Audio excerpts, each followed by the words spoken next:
Las experiencias del pasado tal vez lo único que deben condicionar es aquello que no hemos hecho bien, no repetirlo. Tenemos una parte de revisión de dónde estamos o de dónde venimos del futuro y sin duda una parte mucho más ilusionante que es qué tareas nos quedan por hacer.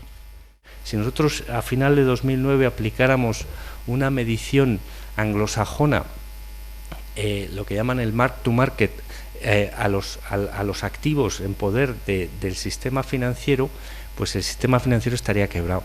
La morosidad no hay quien se la crea.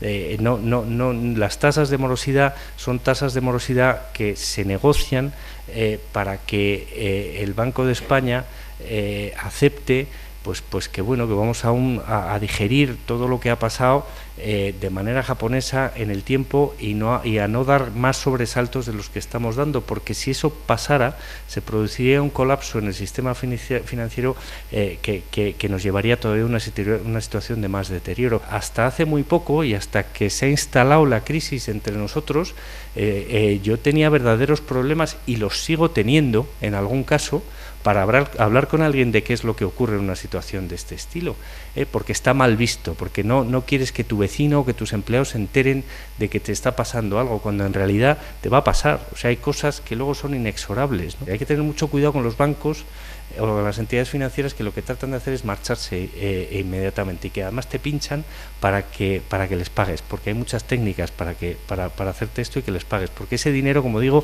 es oro.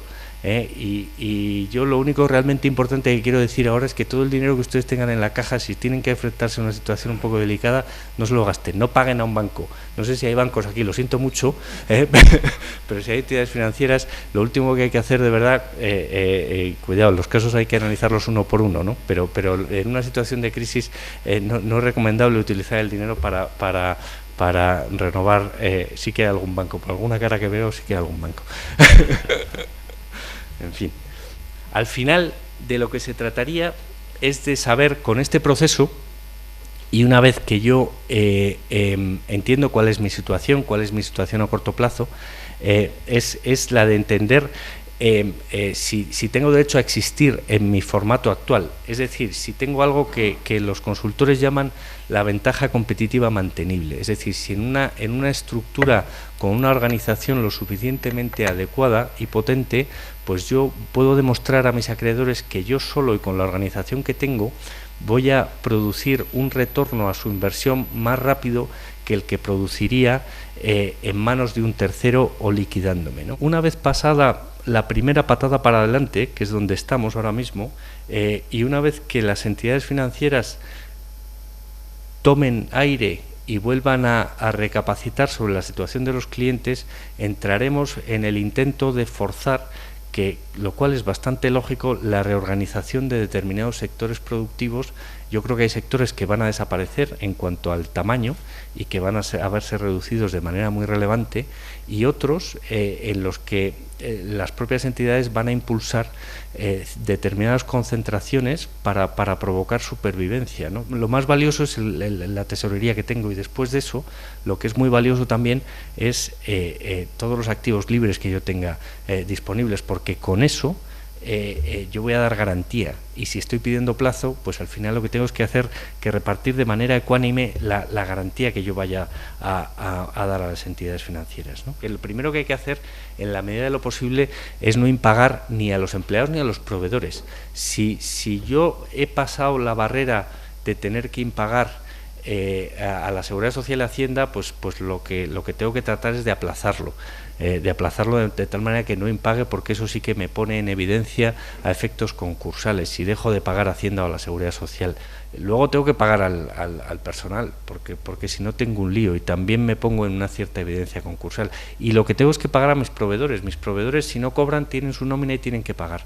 Y eso además me coloca en un riesgo en el que no me colocan las entidades financieras. Yo, excepto un par de casos que además se han producido por determinadas vendetas, no he visto todavía en España a ninguna entidad financiera que haya solicitado un concurso necesario de ninguno de sus clientes, mientras que sí que lo han hecho proveedores a los que dejo de pagar. La realidad es que cualquier refinanciación que tenga un componente de dinero nuevo que venga por parte del propio accionista, pues es mucho más rápida y mucho más ligera, porque da una relativa tranquilidad que realmente se está apostando para que el negocio salga adelante, ¿no? ¿Qué comentario le merece la estadística de que en España, creo que el 95% de los concursos de acreedores terminan en liquidación? Nuestro sistema concursal está muy judicializado. El juez manda, y el juez afortunadamente ahora ya es un profesional, pero manda. Y a diferencia de los contextos anglosajones o los sistemas concursales anglosajones, donde los acreedores existen y deciden, en España lo que tenemos es a un juez que está además ayudado por administradores concursales que inicialmente pues vimos nuevas caras, pero han vuelto los administradores concursales de las épocas de las suspensiones de pagos y las quiebras, y todavía seguimos en un entorno en el que existe el concepto del fraude y donde el juez finalmente no se puede ni se acaba enterando de qué es lo que ocurre, ¿no? En muchas organizaciones la función financiera carece de una metodología y de una política adecuada, en el sentido de que tengamos manuales de procedimientos de la función, tengamos una política contable predefinida para ahorrar tiempo al personal.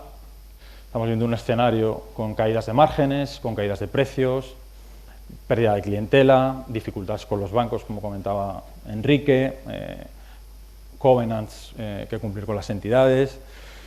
Bueno, al final hay una serie de retos de primer orden a los que las organizaciones y en primera persona el director financiero o la función financiera debe ser capaz de dar respuesta a través de programas de reducción de costes, a través de programas de mejora de la eficiencia, a través de un foco en el flujo de caja, a través de una adecuada gestión de los riesgos. ¿Cómo es nuestra función financiera? ¿Cómo es nuestro director financiero? ¿Aporta lo que queremos que nos aporte? ¿Es un verdadero socio del negocio? ¿O tenemos una persona que únicamente está tratando de procesar la información como buenamente puede y no le queda tiempo para más, ¿no? Es la reflexión que pensamos es el momento de hacer.